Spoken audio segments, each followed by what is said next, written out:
నమస్తే ST news కి స్వాగతం. నేను సుధా. బులెటిన్ల ముందుగా హెడ్లైన్స్. ప్రతి పేదవాడి జీవితంలో మార్పు తీసుకురావడమే కూటమి ప్రభుత్వ లక్ష్యం. ఆటో క్యాబ్ కార్మికులకు 15,000 ఆర్థిక సాయాన్ని అందజేసిన సీఎం చంద్రబాబు, డిప్యూటీ సీఎం పవన్లు. వాడివేడిగా జిల్లా పరిషత్ సర్వసభ్య సమావేశం. అధికారుల తీరుపై సభ్యుల ఆగ్రహం. పలు సమస్యలపై అట్టుడికిన సభ.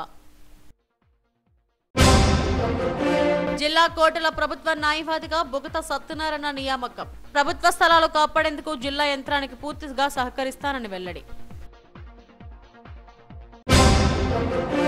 క్రీడలకు పునర్వైభవం తీసుకొస్తా. Softball championship ప్రారంభోత్సవంలో speaker Ayyanna Patrudu.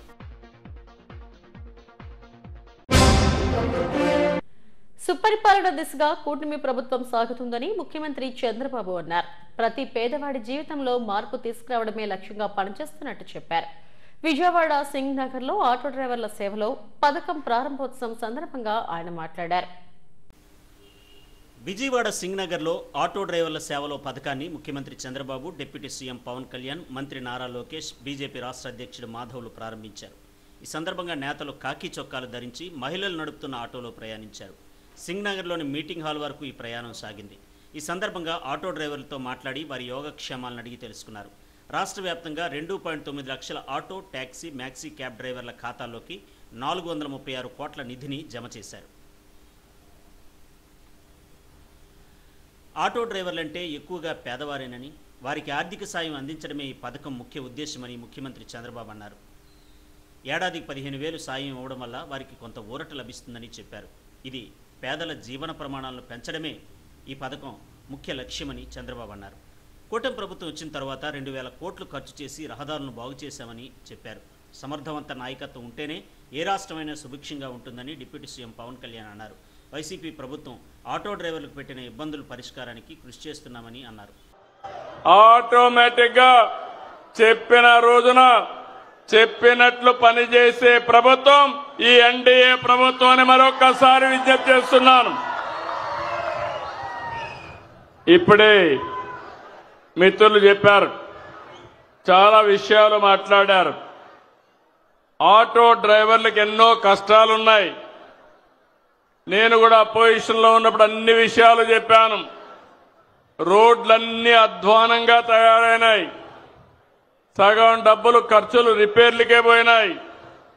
మీ బాడీ అంతా హూనం అయిపోయింది.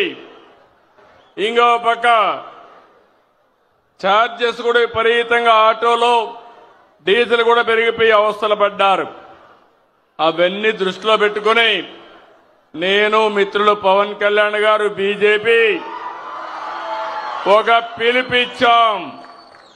ఆ పిలిపి ఎన్డీఏని గెలిపించమని. ఈరోజు మీరు చూస్తే నేను ఎన్నో ఎన్నికలు చూశాను, కానీ 2024 ఎన్నిక నా చరిత్రలో ఎప్పుడూ చూడని ఎన్నిక.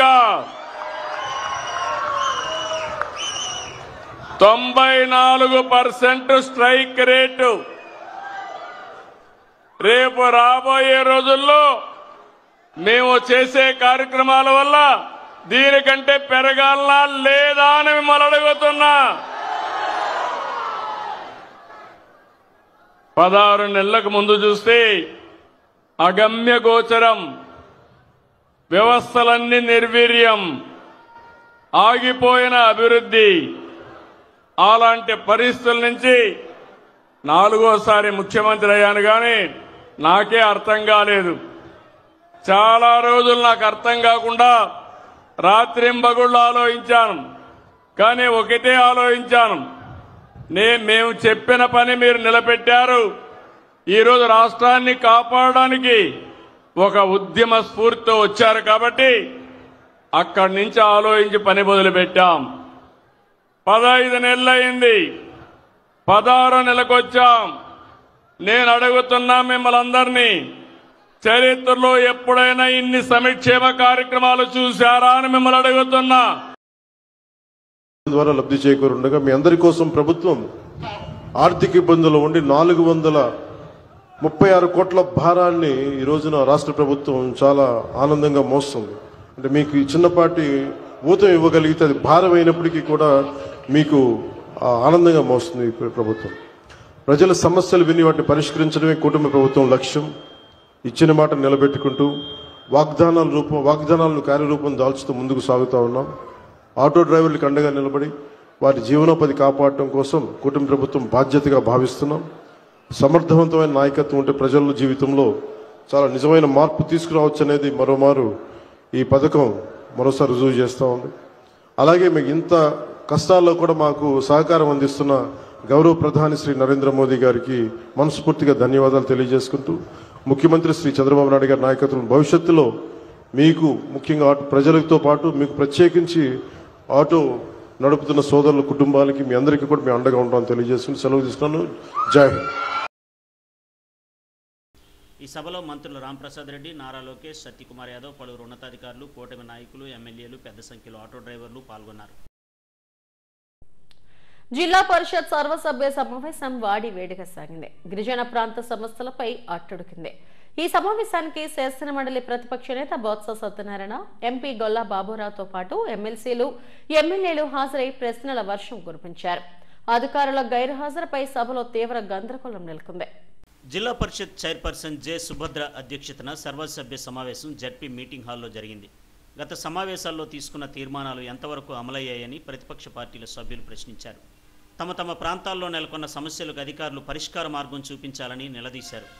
స్టీల్ ప్లాంట్ ప్రైవేటీకరణ వ్యతిరేకిస్తూ తీర్మానం చేసి ప్రభుత్వానికి పంపాలని సభ తీర్మానించింది. దీంతోపాటు వైద్య కళాశాలను పీపీపీ పద్ధతుల్లో కాకుండా ప్రభుత్వమే నిర్వహించాలని తీర్మానం చేశారు. ప్రధానంగా అరకు, అనంతగిరి హైడ్రో ప్రాజెక్టుతో ఏజెన్సీకి జరిగే ముప్పుపై ఆ ప్రాంత జడ్పీటీసీలు తీవ్ర ఆందోళన వ్యక్తం చేశారు.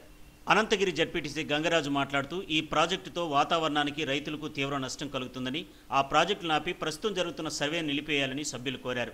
గోవాడ షుగర్ ఫ్యాక్టరీ రైతుల చెల్లింపులు వెంటనే జరిపి వారికి అండగా నిలవాలని బుచ్చేపేట జడ్పీటీసీ కోరారు. ప్రధానంగా పాడేరు జిల్లా ఆసుపత్రిలో అంధకారం రాజ్యమేలడంతో చీకట్లో వైద్యం అందించాల్సిన దుస్థితి నెలకొందని ఎమ్మెల్సీ వరదు కళ్యాణ్ అన్నారు. సెల్ ఫోన్లో వీడియోను కూడా సభలో చూపించారు. చింతపల్లి మండలానికి చెందిన గిరిజన బాలిక అత్యాచారంపై ఫిర్యాదు చేసినా ఇప్పటి వరకు కేసు నమోదు చేయకపోవడంపై కళ్యాణి మండిపడ్డారు. తమ ప్రాంతాల్లో ఆరోగ్యం పడకేసిందంటూ జడ్పీటీసీలు ఆందోళనకు దిగారు. మరోవైపు ఏఎస్ఆర్ జిల్లా కలెక్టర్ తీరుపై సభ్యులు ఆగ్రహం వ్యక్తం చేశారు. అధికారుల తీరును నిరసిస్తూ గిరిజన ప్రాంతాల్లో సమస్యలను పరిష్కరించాలంటూ చైర్పర్సన్ పోడియం ఎదుట బైఠాయించి నినాదాలు చేయడంతో సభలో గందరగోళం నెలకొంది. అరకు ఎమ్మెల్యే మత్స్యలింగం అధికారుల తీరుపై విరుచుకుపడడంతో కాసేపు సభలో ఉద్రిక్తత నెలకొంది. అధికారులు ఎమ్మెల్యేకు గౌరవం ఇవ్వడం లేదంటూ వెంటనే క్షమాపణలు చెప్పాలని వైసీపీ జడ్పీటీసీలు డిమాండ్ చేశారు. అధికారుల తీరుకు నిరసనగా ఎమ్మెల్యేతో పాటు వైసీపీ సభ్యులు కూడా వాకౌట్ చేశారు. రాష్ట్రంలో మహిళల భద్రత గాల్లో దీపంలో మారిందని ఎమ్మెల్సీ వరదు కళ్యాణ్ అన్నారు. గిరిజన బాలిక అత్యాచారానికి గురైతే కేసు కూడా నమోదు చేయలేదని చెప్పారు. ఆ విషయాన్ని సమావేశం దృష్టికి తెస్తే లా అండ్ ఆర్డర్, క్రైమ్కి సంబంధించిన అంశాలు ఇక్కడ చర్చించే అవకాశం లేదని అధికారులు చెబుతున్నారని అన్నారు. ఆ బాలికకు న్యాయం ఎవరు చేస్తారని ప్రశ్నించారు. ఇంత జరుగుతుంటే ప్రభుత్వ పెద్దలు ఏం చేస్తున్నారని ప్రశ్నించారు.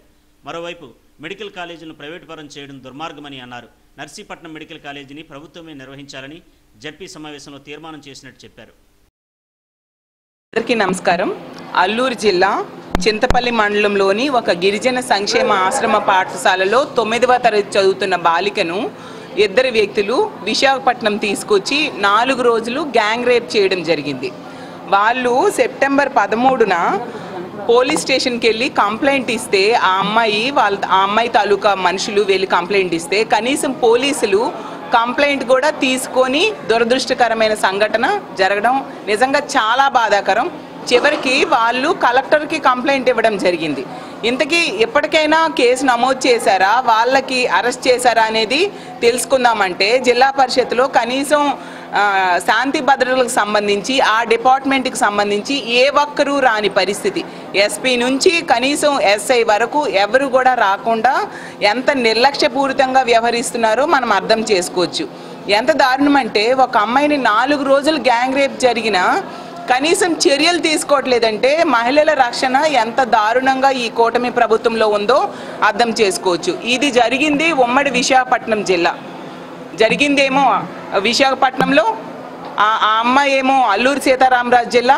ఈ జిల్లాలో, ఈ ఉమ్మడి విశాఖపట్నం జిల్లాలో ఈ రాష్ట్ర హోంమంత్రి, అది కూడా మహిళా హోంమంత్రి ఉన్నారు ఈ జిల్లాలో. ఉండి కూడా ఎంత ఘోరంగా మహిళల రక్షణ ఉంది అంటే ఇంకా రాష్ట్రం అంతా మహిళల రక్షణ ఏ విధంగా ఉందో అర్థం చేసుకోవచ్చు. అసలు ఈ కూటమి ప్రభుత్వం అధికారంలోకి వచ్చాక మహిళల రక్షణ పూర్తిగా గాలి కుదిలేసింది. ఈరోజు ఈ 15 నెలల్లో తీసుకుంటే మహిళలపై నేరాలు 4% పెరగడం జరిగింది. అభివృద్ధికి అధికారులు సహకరించడం లేదని, సమస్యల పరిష్కారం పట్ల శ్రద్ధ చూపడం లేదని జడ్పీ చైర్పర్సన్ సుభద్ర అసహనం వ్యక్తం చేశారు. 17వ సర్వసభ్య సమావేశానికి ఏఎస్ఆర్ జిల్లా నుండి కీలకమైన అధికారులు రాకపోవడం దురదృష్టకరమని అన్నారు. గిరిజనుల సమస్యలపై ఎవరు సమాధానం ఇస్తారని ప్రశ్నించారు. దీనిపై తగిన చర్యలు తీసుకుంటామని తెలిపారు. సర్వసభ్య సమావేశంలో అనేక సమస్యలు లేవనెత్తటప్పటికీ కూడా ఈ ఉమ్మడి విశాఖపట్నం జిల్లాలో మరి విభజన జిల్లాలుగా విడిపోయిన తర్వాత ఏఎస్ఆర్ జిల్లా నుంచి కానివ్వండి, అనకాపల్లి జిల్లా నుంచి కానివ్వండి, ఎవరు కూడా పూర్తి స్థాయిలో అక్కడ ఉన్నటువంటి కలెక్టర్స్ కానివ్వండి, లేదనుకుంటే జిల్లా అధికారులు కానివ్వండి, సమస్యలు ప్రతిదీ కూడా మరి వారి నోటీసులో పెట్టినప్పటికి కూడా వాళ్ళు ఏది కూడా సహకరించకపోవడం అనేది నిజంగా సిగ్గుచేటుగా మనం వర్ణించాలి. ఈరోజు ప్రజల చేత ఎన్నుకోబడి ప్రజాప్రతినిధులుగా ఈరోజు ఒక సభల్లో మాట్లాడే అవకాశం వాళ్ళు కల్పించారు. వారి యొక్క సమస్యని మాట్లాడే ఒక వేదిక జిల్లా స్థాయిలో, జిల్లా పరిషత్లోనే ఒక అవకాశం ఉంటుంది. ఇందులో ఎన్నిసార్లు మాట్లాడినప్పటికీ కూడా ఇక్కడ ఉన్నటువంటి కలెక్టర్స్ కానివ్వండి, అదేవిధంగా కింద స్థాయిలో ఉన్నటువంటి ఆఫీసర్స్ కానివ్వండి, లేదనుకుంటే గవర్నమెంట్, మరి ముఖ్యంగా రాష్ట్ర ప్రభుత్వము వాటిని తీసుకుపోకపోవడం అనేది చాలా బాధాకరము.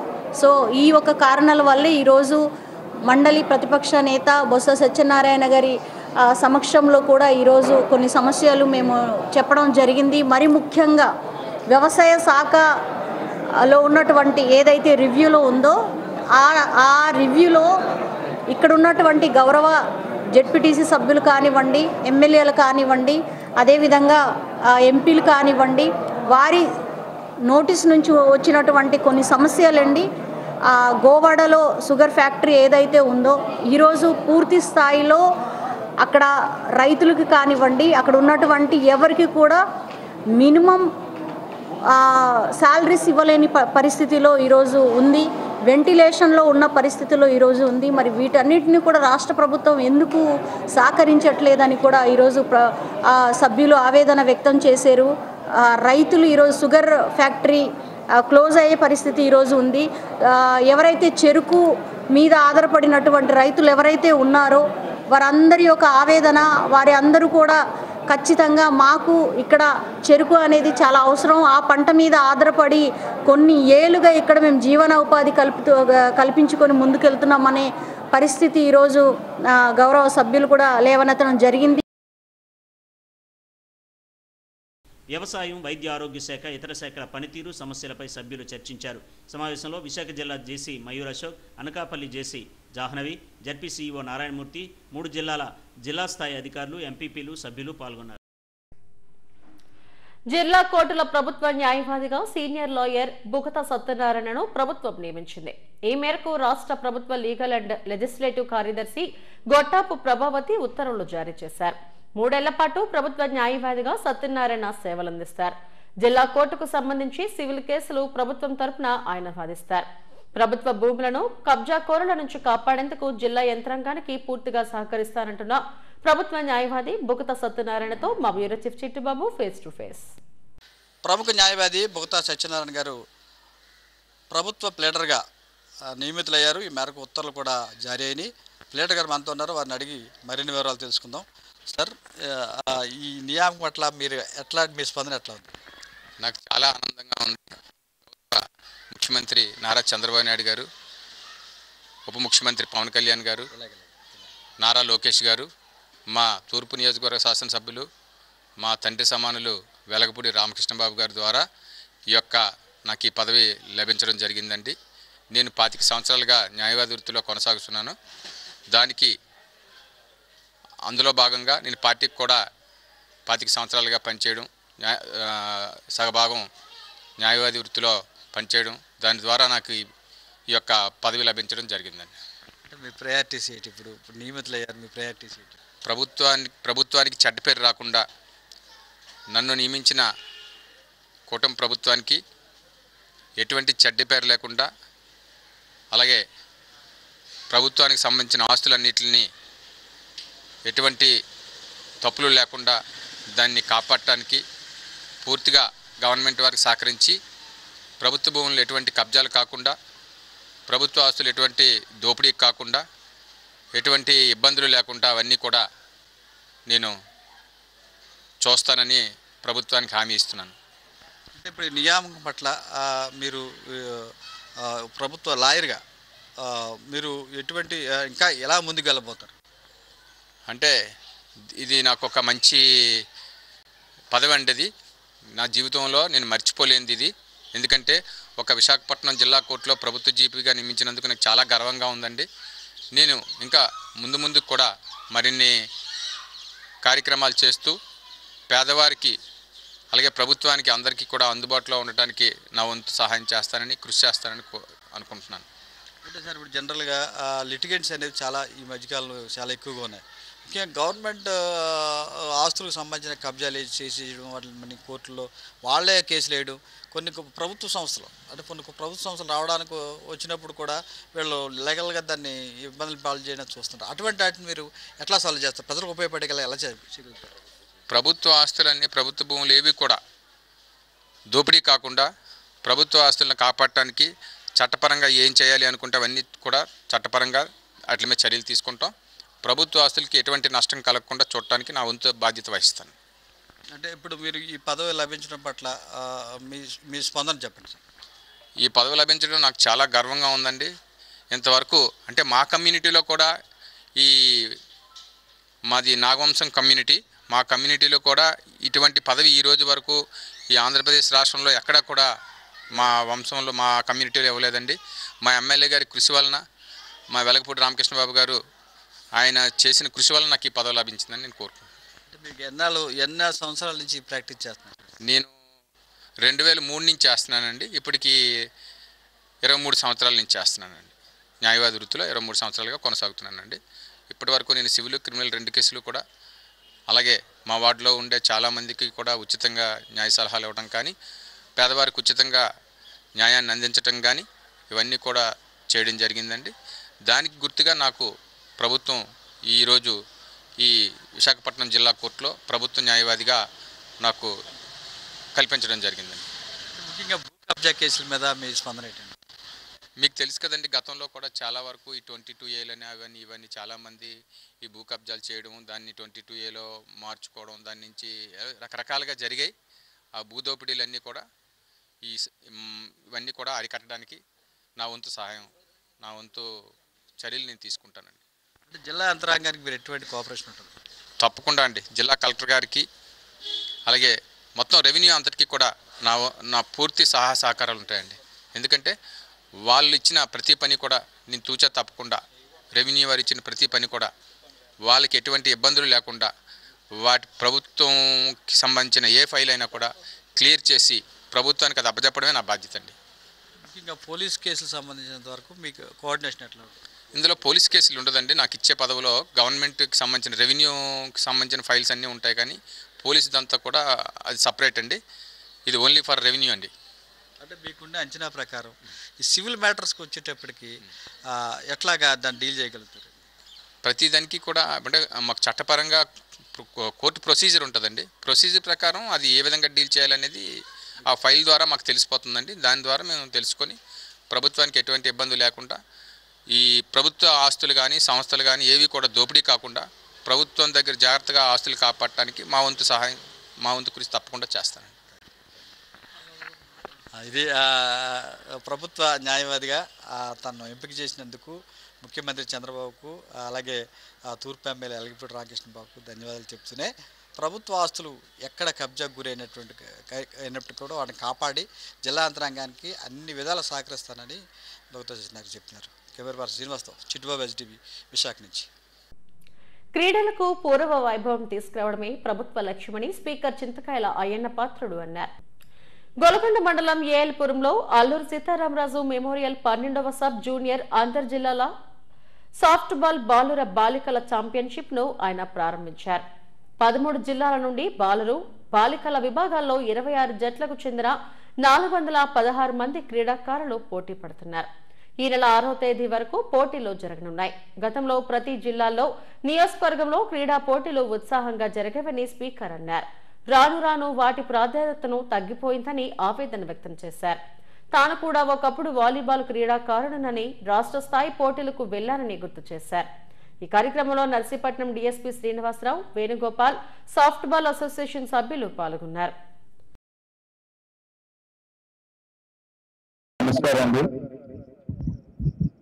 చాలా నాకైతే ఆనందంగా ఉంది. ఎందుకంటే ఇటువంటి స్పోర్ట్స్ మీట్స్ గతంలో ప్రతి జిల్లాలోని ప్రతి కాన్స్టిట్యున్సీలో జరిగి ఇప్పుడు తగ్గిపోయాయి. మన రాష్ట్రంలో ఎంతో మంది క్రీడాకారులు నాకు తెలుసు. నేను కూడా వాలీబాల్ చదువుకున్నప్పుడు స్టేట్ కూడా ఆడిన వాలీబాల్ గోపాలపట్నం ఎమ్మెల్యే గణబాబు గారు కూడా నేషనల్ కాదు మనతో బ్యాచ్. నేను స్టేట్ వరకు వెళ్ళి ఆగిపోయాను, రాజకీయాలకు వచ్చాను. చాలా మంది మంచి క్రీడాకారులు ఉండేవారు. అది ఎందుకు రాను క్రీడా రంగంలో ప్రభుత్వం చూపు తగ్గింది. ఇంతకుముందు ఏదైనా గ్రామంలో స్పోర్ట్స్ నుంచి పెడుతున్నామంటే ఆ గ్రామ ప్రజలందరూ కూడా ఎంతో గర్వంగా ముందుకు వచ్చేవారు. ఈ ఊరిలో స్పోర్ట్స్ మీట్ పెడదాం కన్నా, కబడ్డీ పెడదాం కన్నా అంటే ఆ గ్రామ ప్రజలందరూ వచ్చి సార్ నాకు ఇవ్వండి సార్ అవకాశం అడిగారు. స్పోర్ట్స్ కండక్ట్ చేయడం వల్ల అందరూ చిన్న పిల్లలు వీళ్ళందరూ కూడా స్పోర్ట్స్ లో ఎంగేజ్ అయితే వాళ్ళ మైండే డెవలప్ అయిపోతుంది. ఒక ఎడ్యుకేషన్, ఒక స్పోర్ట్స్ ఎన్ని ఉంటే ఆనందం లేదు. ఇప్పుడు ఎక్కడ లేదు. అందుకే మళ్ళీ స్టార్ట్ చేయాలనేటువంటి ఉద్దేశంతో మన స్పోర్ట్స్ చైర్మన్, ఆంధ్ర రాష్ట్ర స్పోర్ట్స్ చైర్మన్ నాయుడు గారితో మాట్లాడడం జరిగింది. క్రెడాయ్ విశాఖపట్నం చాప్టర్ ఆధ్వర్యంలో డిసెంబర్ 19, 20, 21 తేదీల్లో 11వ ప్రాపర్టీ ఎక్స్పోను నిర్వహించనుంది. బీచ్ రోడ్లోని గాదిరాజు ప్యాలెస్ వేదికగా 3 రోజుల పాటు పెద్ద ఎత్తున ఈ ప్రాపర్టీ షో నిర్వహిస్తున్నామని CREDAI president Ashok Kumar, chairman Dharmender, convener Govindarajulu తెలిపారు. గత 10 ఏళ్లుగా విజయవంతంగా క్రెడాయ్ ఎక్స్పో నిర్వహించామని తెలిపారు. 11వ ప్రాపర్టీ ఎక్స్పోలో సుమారు 80 మంది ఎగ్జిబిటర్లు పాల్గొంటున్నారని వెల్లడించారు. విశాఖ పరిసర ప్రాంతాల్లో భూమిపై పెట్టుబడి పెట్టాలనుకునే వారికి, సొంతింటి కలను నిజం చేసుకోవాలనుకునే వారికి క్రెడాయ్ ప్రాపర్టీ ఎక్స్పో సరైన వేదిక అంటున్న నిర్వాహకులతో మా chief reporter Lakshminarayana face to face. Visakha శరవేగంగా అభివృద్ధి చెందుతున్న నగరం. ఈ నగరంలో పెట్టుబడులు పెట్టాలని, భూమి మీద పెట్టుబడి పెట్టాలని, లేకపోతే సొంతింటి కల ఒక డ్రీమ్ హౌస్ని నెరవేర్చుకోవాలనేటువంటి ఎక్కువ మంది ఆశిస్తూ ఉంటారు. ఈ నేపథ్యంలో క్రెడాయ్ విశాఖపట్నం చాలా ప్రెస్టీజియస్ ఇన్స్టిట్యూట్. ఇది 10 సంవత్సరాలుగా ప్రాపర్టీ షోను విజయవంతంగా నిర్వహించారు. 11th ఎడిషన్ని ఇప్పుడు నిర్వహించబోతున్నారు. ఈ విశేషాలను మనతో పంచుకునేందుకు క్రెడాయ్ విశాఖ చాప్టర్ ప్రెసిడెంట్ అశోక్ కుమార్, అదేవిధంగా చైర్మన్ ధర్మేందర్ మనతో ఉన్నారు. చెప్పండి సార్, ఇప్పటి వరకు 10 ఎడిషన్స్ చాలా సక్సెస్ఫుల్గా నిర్వహించారు. ఈ 11th ఎడిషన్ ఎప్పటి నుంచి, వెన్యూ ఏంటి, ఎన్ని స్టాల్స్ రాబోతున్నాయి, ఈ విశేషాలు. ఎస్టీవీ ప్రేక్షకులకు క్రీడా విశాఖపట్నం తరఫున నమస్కారాలు తెలియజేసుకుంటా. గతంలో CREDAI Visakhapatnam 10 editions of property shows నిర్వహించింది. 11వ ఎడిషన్ డిసెంబర్ 19, 20, 21లో గాదిరాజ్ ఫంక్షన్ హాల్ బీచ్ రోడ్లో జరుగుతుందండి. గతంలో లాగానే నెంబర్ ఆఫ్ స్టాల్స్ ఒక 72 స్టాల్స్ వస్తున్నాయి మనకి. అలాగే దాంట్లో ఇంటీరియర్స్, కన్స్ట్రక్షన్ మెటీరియల్, లేఅవుట్లు, విల్లాలు, అపార్ట్మెంట్స్, అలాగే నాలెడ్జ్ సెషన్స్ కూడా జరుగుతుంటాయి. ఎవ్రీ ఇయర్ జరిగినట్టుగానే ఈ సంవత్సరం కూడా అలాగే జరుగుతున్నాయండి. గత 10 ప్రాపర్టీ షోస్లో కూడా మనకి ఎవరైతే పార్టిసిపేట్ చేశారో వాళ్ళకి అల్టిమేట్గా మంచి బిజినెస్ జరిగింది. అలాగే ఈ సంవత్సరం కూడా అంతే బిజినెస్ మేము ఎక్స్పెక్ట్ చేస్తున్నాం. వాళ్ళ దగ్గర నుంచి మంచి బిజినెస్ జరుగుతుందని కూడా మేము ఆశిస్తున్నాం. అలాగే గతంలో కూడా ఏదైతే పార్టిసిపేట్ చేస్తున్న పార్టిసిపెంట్స్ ఉన్నారో అందరూ కూడా కొంచెం డిస్కౌంట్ రేట్స్లో కూడా ఆ 3 రోజుల్లో కూడా ప్రాపర్టీస్ అనేది అక్కడ ఇవ్వడం జరిగింది. ఎవరైతే ఆ 3 రోజుల్లో బుక్ చేసుకున్నారో వాళ్ళకి డిస్కౌంట్ రేట్లో ప్రాపర్టీస్ ఇవ్వడం జరిగింది. బ్యాంకర్స్ కూడా ప్రత్యేక రాయితీలు ఇవ్వడం కూడా జరిగింది. ఈ సంవత్సరం కూడా అదే విధంగా కూడా ఉంటుందని చెప్పేసి మేము మీకు తెలియజేసుకుంటాం. నిబంధనల సరళీకృతం కావచ్చు, జిఎస్టీ సంస్కరణలు కావచ్చు, వినియోగదారుడికి రీచ్ అయ్యేటప్పటికి ఎట్లాంటి ప్రయోజనాలు చేకూరుతాయి? ఈ జిఎస్టీ ఇంపాక్ట్ అనేది డైరెక్ట్గా కానీ ఇండైరెక్ట్గా కానీ ఈ యొక్క ప్రైసింగ్ మీద ఏదైతే ఎండ్ యూజర్కి ఇచ్చే సెల్లింగ్ ప్రైస్ మీద 5% ఉంటుందని మేము భావిస్తున్నామండి. అలాగే ఈ యొక్క సెట్ బ్యాక్ సిస్టంలో వచ్చిన రిలాక్సేషన్ వల్ల గతంలో వచ్చేదానికన్నా కొంచెం ఈల్డింగ్ అనేది పెరుగుతుంది కాబట్టి ఆ యొక్క ఏదైతే డిఫరెన్స్ ఆఫ్ మనకి అమౌంట్ కూడా ఉందో అది కూడా ఎండ్ యూజర్కి ట్రాన్స్ఫర్ అవుతుందని చెప్పేసి మీకు తెలియజేసుకుంటానండి. సార్, ఇన్ఫ్రాస్ట్రక్చర్ బాగా డెవలప్ అవుతుంది ఉమ్మడి విశాఖ జిల్లాలో. ఇటు అనకాపల్లి కానీ ఐటీ సెక్టర్ కావచ్చు, మెటల్ స్టీల్ ప్లాంట్ ఇవన్నీ వస్తున్న నేపథ్యంలో ఈ రంగం అభివృద్ధి చెందుతుంది. రియల్ ఎస్టేట్ రంగం అభివృద్ధి ఏ విధంగా ఉండబోతుంది, దానికి సంబంధించిన విశేషాలు? రియల్ ఎస్టేట్ ప్రాజెక్ట్ డెవలప్ చేయాలన్నా, సిటీ డెవలప్ అవ్వాలన్నా ముఖ్యంగా కావాల్సింది road network, infrastructure development, under ground drainage కానీ, ఎలక్ట్రిసిటీ కనెక్షన్స్ కానీ ఇవి ఉంటేనే కొత్త ప్రాజెక్ట్స్ నగరాన్ని విస్తరించి పెరుగుతున్న ఈ విశాఖపట్నం నగరానికి తగ్గట్టుగా కొత్త ప్రాజెక్ట్స్ తీసుకురావాలన్నా ఈ రోడ్ నెట్వర్క్ డెవలప్ అయితే కానీ కొత్త ప్రాజెక్ట్స్ రావడానికి అనుకూలంగా ఉండదండి. మన ఈ విఎంఆర్డీఏ వారు, జీవీఎంసీ వారు మాస్టర్ ప్లాన్ 2041ని 2021లో అప్రూవ్ చేశారు. అందులో పొందుపరిచిన రోడ్లని ఆల్రెడీ ప్రస్తుతం ఉన్న స్టేట్ గవర్నమెంట్ వాటిలో ముఖ్యమైన రోడ్లన్నింటిని కూడా డెవలప్ చేసే ఉద్దేశంతో కన్స్ట్రక్షన్ కూడా మొదలుపెట్టాయి. ఆ రోడ్ ఫార్మేషన్, ఈ రోడ్స్ ఫామ్ అయితే మనకి ఈ ట్రాన్స్పోర్టేషన్ యొక్క టైము షార్టన్ అవ్వటం వల్ల వారి యొక్క బడ్జెట్ తగ్గట్టుగా గృహోప అవసరాలను తీర్చుకునే విధంగా సిటిజన్స్ వారికి అందుబాటు ధరలు ఎక్కడ ప్రాజెక్ట్స్ జరిగితే అక్కడికి వారు ట్రావెల్ చేయడానికి, కమ్యూట్ చేయడానికి ఈజీగా ఉంటుంది. ఈ రోడ్ నెట్వర్క్స్ వల్ల ఒక రియల్ ఎస్టేట్ రంగమే కాకుండా ఈ టూరిజం కూడా బాగా డెవలప్ అయ్యే అవకాశం ఉంది. ఐటీ సెక్టర్ కానీ, డేటా సెంటర్స్ కానీ, ఇలా దక్షిణంలో చూసుకుంటే మ్యానుఫ్యాక్చరింగ్ సెక్టర్ కానీ, ఫార్మా మరియు ఆర్సిఎల్ మెటల్ సంస్థలు వీటిలన్నిటి నుంచి కూడా రా మెటీరియల్స్ వారికి చేరాలన్నా, వారు తయారు చేసిన వస్తువులు ఫాస్ట్గా ట్రాన్స్పోర్ట్ అవ్వాలన్నా ఈ ఇన్ఫ్రాస్ట్రక్చర్ అనేది చాలా ముఖ్యం. విఎంఆర్డీఏ మరియు లోకల్ డిస్ట్రిక్ట్ అడ్మినిస్ట్రేషన్ అయిన కలెక్టరేట్ కానీ, జీవీఎంసీ కానీ వీరందరూ కూడా ఒక పక్కా ప్రణాళికతోటి ఈ ఇన్ఫ్రాస్ట్రక్చర్ని డెవలప్ చేసే ఉద్దేశంతో మాస్టర్ ప్లాన్లో పొందుపరిచిన విధంగా ఇన్ఫ్రాస్ట్రక్చర్ మొత్తం డెవలప్ చేసే ఉద్దేశం చాలా వారు ఇనిషియేటివ్స్ తీసుకున్నారు.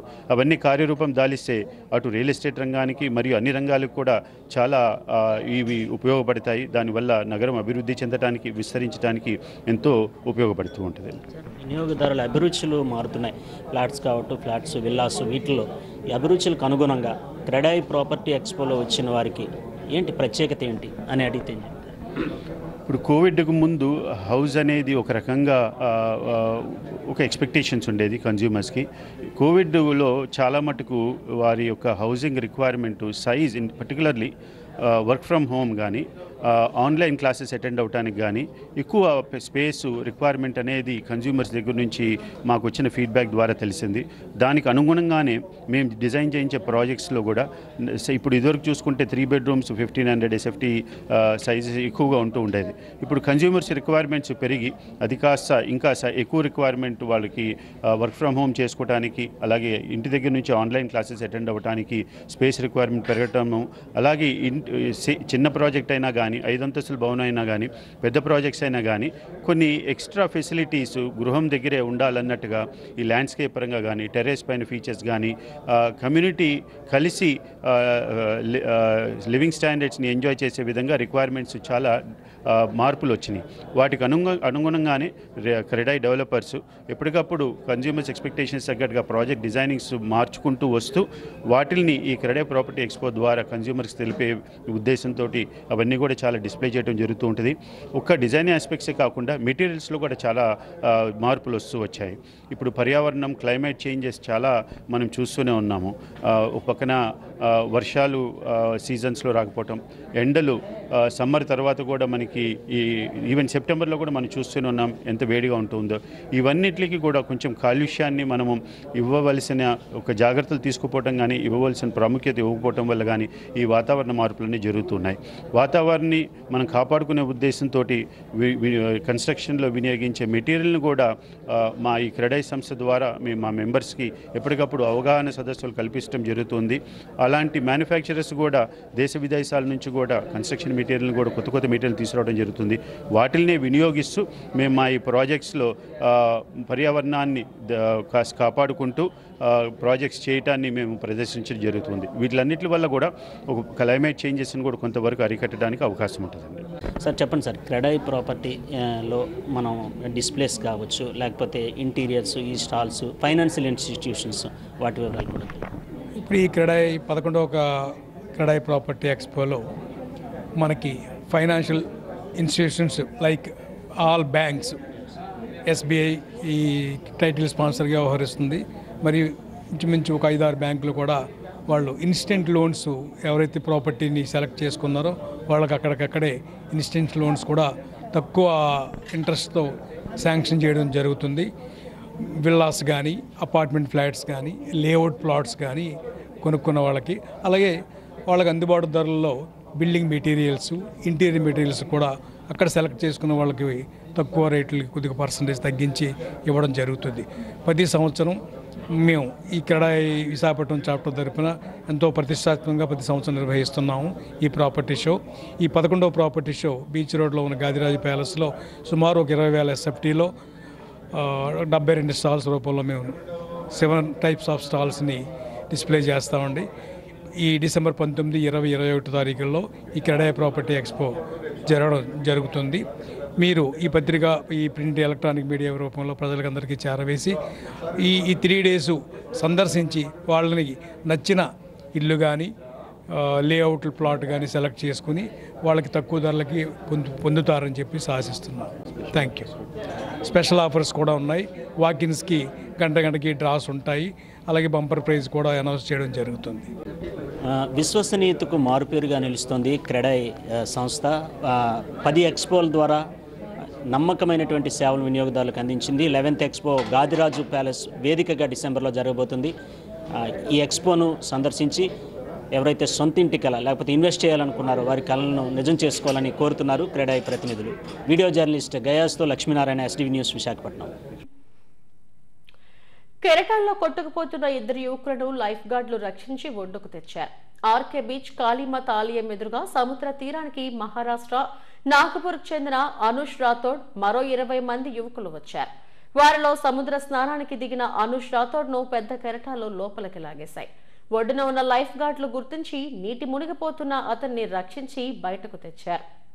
కౌన్సిలింగ్ ఇచ్చి కుటుంబ సభ్యులకు అప్పగించారు. వేపగుంట ప్రాంతానికి చెందిన గొల్లవెల్లి తేజ డాక్యార్డ్లో ఉద్యోగం చేస్తున్నాడు. శుక్రవారం సాయంత్రం సాగర్ తీరానికి వచ్చాడు. పాండురంగాపురం వద్ద స్నానానికి దిగాడు. హఠాత్తుగా పెద్ద కెరటం వచ్చి లోపలికి లాగేశాయి. ఊపిరాడని తేజ ఉప్పు నీరు త్రాగి తీవ్ర అస్వస్థతకు గురయ్యారు. సకాలంలో లైఫ్ గార్డులు గుర్తించి అతన్ని రక్షించారు.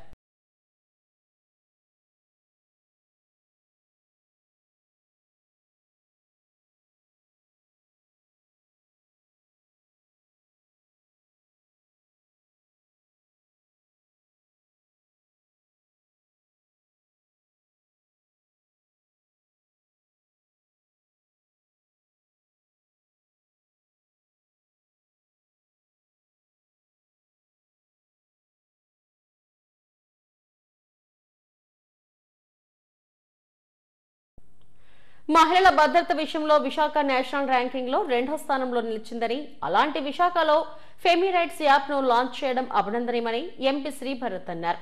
ఎంఈపీ కాలనీలోని ఐఐఎంలో జరిగిన ఫెమీ రైట్స్ యాప్ లాంచ్ కార్యక్రమానికి ఆయన ముఖ్య అతిథిగా హాజరయ్యారు. ఫెమీ రైట్స్ యాప్ లోగోను ఆవిష్కరించారు. మహిళా రైడర్స్ ను తయారు చేసి మహిళల భద్రత, మహిళా స్వావలంబన కోసం ముందడుగు వేయడం అభినందనీయమని అన్నారు. విశాఖ పరిసర ప్రాంతాల్లో డ్రైవింగ్ శిక్షణ ఇచ్చేందుకు పర్మనెంట్ స్ట్రక్చర్ తో ఓపెన్ ల్యాండ్ ఏర్పాటుకు ఔత్సాహికులు ముందుకు రావాలని కోరారు. వారికి ప్రభుత్వం అన్ని విధాలా సహకరిస్తుందని చెప్పారు. మహిళలు తమ కుటుంబ పోషణ కోసం డ్రైవింగ్ పై ఆసక్తితో ఫెమీ రైడ్స్ లో పనిచేయడానికి ముందుకు వచ్చారని, వారు మరింత ఆత్మవిశ్వాసంతో పనిచేసేందుకు ప్రభుత్వం కూడా ప్రోత్సహిస్తుందన్నారు. ప్రతి మహిళ ఫెమీ రైట్స్ యాప్ ను మొబైల్లో డౌన్లోడ్ చేసుకోవాలని ఫౌండర్ అండ్ ఎండీ విజయ రాధిక బెహారా కోరారు. మహిళల ప్రయాణం భద్రతగా బాధ్యతగా ఉండాలనే లక్ష్యంతో తాము మహిళా రైడర్స్ ను తయారు చేస్తున్నామని చెప్పారు.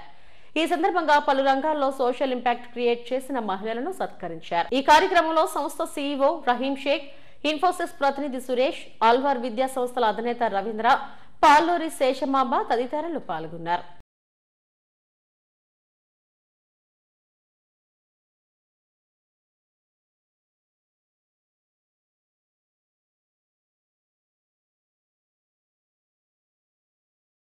ఇస్తున్నారు. వాళ్ళకి ఫౌండేషన్ ద్వారా మేము ఆర్థిక సహాయం కూడా చేస్తామని చెప్పారు. ఇంకోటి ఇక్కడ అన్నది ఏంటి అంటే ట్రైనింగ్ చేసేటప్పుడు ఒక డ్రైవింగ్ స్కూల్ లాంటిది, ఒక డ్రైవింగ్ గ్రౌండ్ లాంటిది కూడా విశాఖపట్నం ప్రాంతంలో పెడితే మహిళలకి ట్రైన్ చేయడానికి బాగుంటుందని వాళ్ళు చెప్పారు. అయితే మహిళలకే కాదు అందరికీ పనికొచ్చే విధంగా ఒక మంచి డ్రైవింగ్ స్కూల్ విశాఖపట్నం చుట్టుపక్కల ప్రాంతాల్లో వస్తే సమాజానికి మంచిది కాబట్టి దాన్ని ఎట్లా ప్రోత్సహించాలో నేను ఆలోచిస్తానని చెప్పడం జరిగింది. So this a very good initiative అండి. మీ అందరికీ తెలుసు విశాఖపట్నం మొన్నే ఒక నేషనల్ ర్యాంకింగ్లో కూడా దేశవ్యాప్తంగా ఉన్న అన్ని నగరాల్లో మహిళలకి భద్రత ప్రొవైడ్ చేయడంలో 2వ స్థానం పొందింది. కానీ మొదటి స్థానంలో వచ్చిన నగరం కూడా చాలా చిన్న నగరం, నాగాలాండ్లో 1,00,000 జనాభా కూడా లేని నగరం. సో పెద్ద నగరాల్లో చూస్తే దేశంలో నంబర్ 1 స్థానంలో మహిళల భద్రతలో విశాఖపట్నం ఉంది. సో ఇట్లాంటి ఆర్గనైజేషన్స్, ఇట్లాంటి నాయకులు కూడా ముందుకొచ్చి ఇది చేస్తే మరింత భద్రత పెరుగుతుంది. భవిష్యత్తులో రాబోయే కొద్ది నెలల్లోనే చాలా ఐటీ కంపెనీలు ఇక్కడ వాళ్ళ సర్వీసెస్ ప్రారంభిస్తున్నారు. సో మీ అందరి సహకారం మా ఫెమిరైట్స్కి ఉండాలి. మహిళలందరూ కూడా ఈ సర్వీసెస్ని యూజ్ చేసుకోవాలి. అలాగే డ్రైవింగ్ ఫీల్డ్ ఏమి కష్టతరం కాదని ప్రూవ్ చేస్తున్నారు మా మహిళలు. సుమారు 50 మంది డ్రైవర్లు మనకి విశాఖపట్నంలో ఉన్నారు.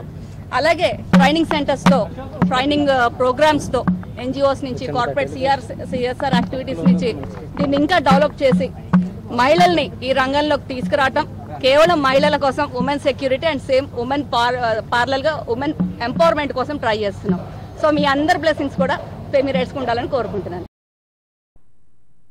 అక్కేపాలెం రైతు బజార్ సమీపంలోని ఏఆర్ టవర్స్ లో కొండ చిలువ హల్చల్ చేసింది. అపార్ట్మెంట్ వాసులు స్నేక్ క్యాచర్ కిరణ్ కు సమాచారం అందించారు. అక్కడికి చేరుకున్న కిరణ్ సెల్లార్లో ఉన్న కొండ చిలువను చాకచక్యంగా పట్టుకున్నారు. అక్కడి నుంచి జనసంచారం లేని ప్రదేశంలో విడిచిపెట్టారు. దీంతో అంతా ఊపిరి పీల్చుకున్నారు.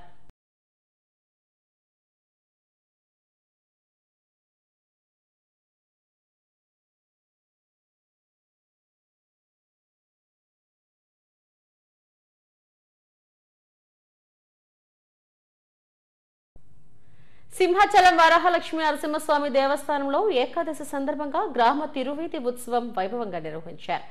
నాలాయిరా అధ్యాపకుల దివ్య ప్రబంధాన్ని గానం చేసి స్వామికి విన్నపం చేశారు. వేద పండితులు వేద పారాయణం చేశారు. వేద మంత్రాలు, మంగళ వాయిద్యాల నడుమ తిరువీధి జరిగింది. స్వామివారిని చూసిన భక్తులు పులకించిపోయారు.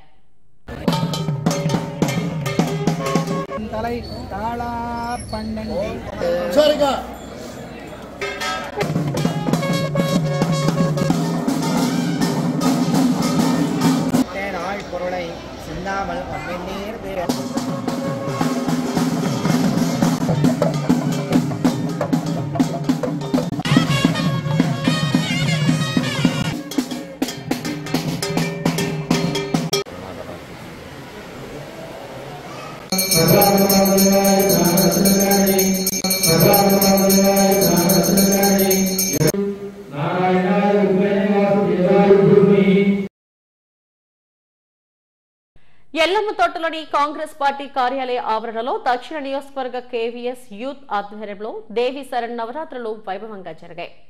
ఉత్సవాల్లో భాగంగా శనివారం భారీ ఎత్తున అన్న సమారాధన నిర్వహించారు.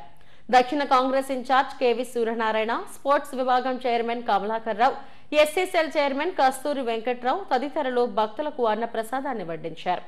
ఈ ఏడాది తొలిసారిగా కాంగ్రెస్ పార్టీ కార్యాలయ ఆవరణలో ఉత్సవాలు ప్రారంభించామని, ప్రతి ఏటా నిర్వహించేందుకు కృషి చేస్తామని చెప్పారు. అందరి సహకారంతో అమ్మవారి కృపతో ప్రజలందరూ సుఖ సంతోషాలతో ఉండాలని ఆకాంక్షించారు.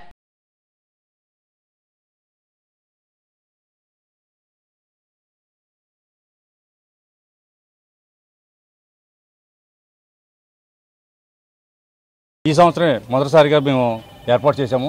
ఇదే విధంగా ప్రతి సంవత్సరం కూడా చేయాలని ఒక నిశ్చయంతో మా టీం అంతా ఎవరైతే ఉన్నారో మా టీం అంతా కలిపి మేము చేస్తున్నాము. మా టీంకి సపోర్ట్గా ఎవరో మన Congress party sport chairman Kamalakar గారు, అలాగే లక్ష్మి గారు, బాసా, ఎవరో మన పరమేశు, కస్తూరి, సత్యనారాయణ, ఇలాంటి ఎంతోమంది మా టీంకి ఈరోజు ఏర్పాటు చేసి దక్షిణ నియోజకవర్గాన్ని ఇంకా డెవలప్ చేయాలి ఉద్దేశంతో. అంటే ఎలాగ పార్టీలో ఉన్నాం కాబట్టి పార్టీ తరఫు కావాలంటే ఆధ్యాత్మికంగా కూడా డెవలప్ చేసి ఈ 37 వార్డుని ఇంకా అభివృద్ధి చేయాలనే ఆలోచనతో మేము అమ్మవారికి ఇది కోరుకున్నాం. అలాగే అన్నదానం కూడా ఎంతోమంది సహకారంతో అన్నదానం కూడా చేయడం అయింది. అదేవిధంగా ఈ కాంగ్రెస్ పార్టీ ఆధ్వర్యంలో కాకుండా మా ఇది కేవీఎస్ యూత్ అదే సంస్థ ద్వారా కూడా మేము ఇలాగ ఎన్నో కార్యక్రమం చేయాలనుకుంటున్నాం. దశమి ఎంతో గ్రాండ్గా అందరం సెలబ్రేట్ చేసుకుంటాం. అదే దీనిలో మా కాంగ్రెస్ పార్టీ తరపు నుంచి సౌత్ నియోజకవర్గం ఇన్ఛార్జ్ అయిన సూర్యనారాయణ గారు ఎంతో మంచి ప్రోగ్రామ్ స్టార్ట్ చేశారు.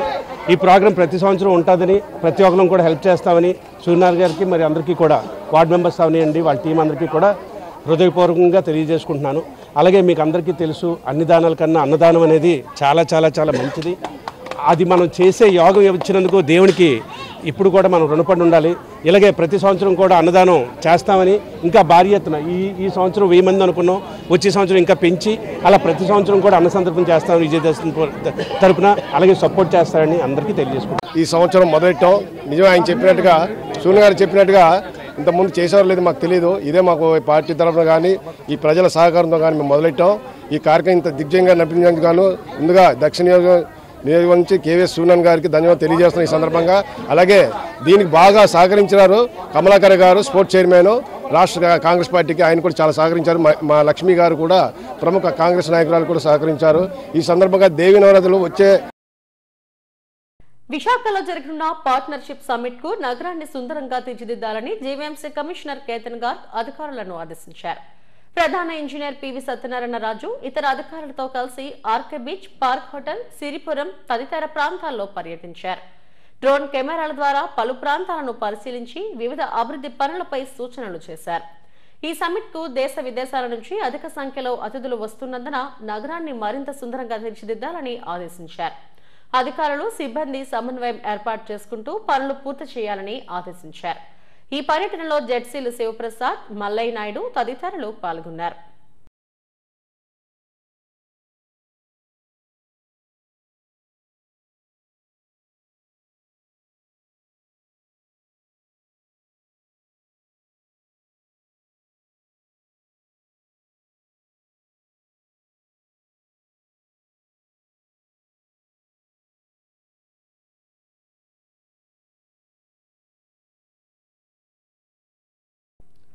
వరల్డ్ జైల్ రోడ్లోని నైట్ ఫుడ్ కోర్టులో షాపులు తొలగించడంతో చిరు వ్యాపారులు ఆందోళనలు కొనసాగిస్తున్నారు.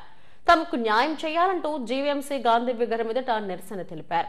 ఫుడ్ కోర్ట్ తొలగించిన సమయంలో 10 రోజుల్లో అద్దె నిర్ణయించి యథావిధిగా షాపులు కొనసాగిస్తామని చెప్పారని బాధితులు తెలిపారు. 6 ఏళ్లుగా ఫుడ్ కోర్టులో వ్యాపారాలు చేసుకుంటూ కుటుంబాలను పోషించుకుంటున్నామని అన్నారు. ఎలాంటి నోటీసులు ఇవ్వకుండా తమ షాపులను తొలగించి రోడ్డున పడేశారని ఆవేదన వ్యక్తం చేశారు. వీధి విక్రయదారుల చట్టం ప్రకారం తమకు న్యాయం చేయాలని కోరారు.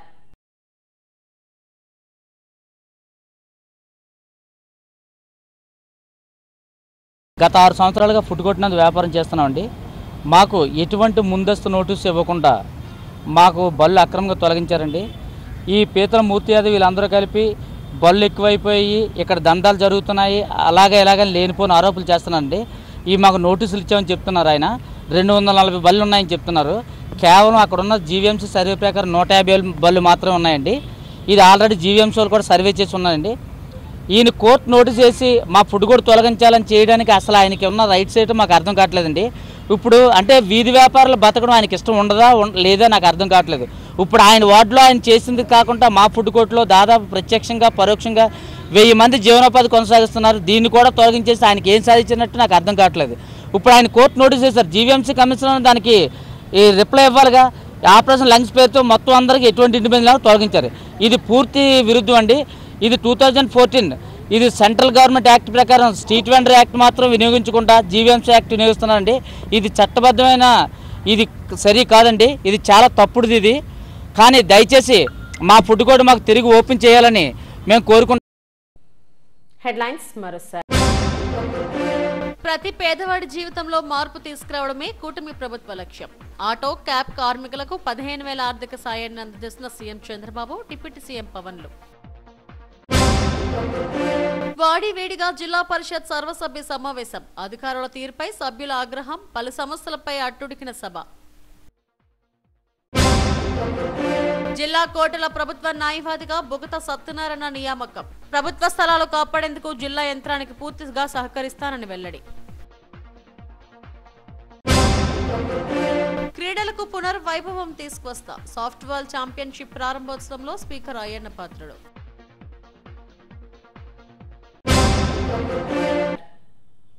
ఇవి ఇప్పటివరకు నా బులెటిన్ అప్డేట్స్. నమస్తే.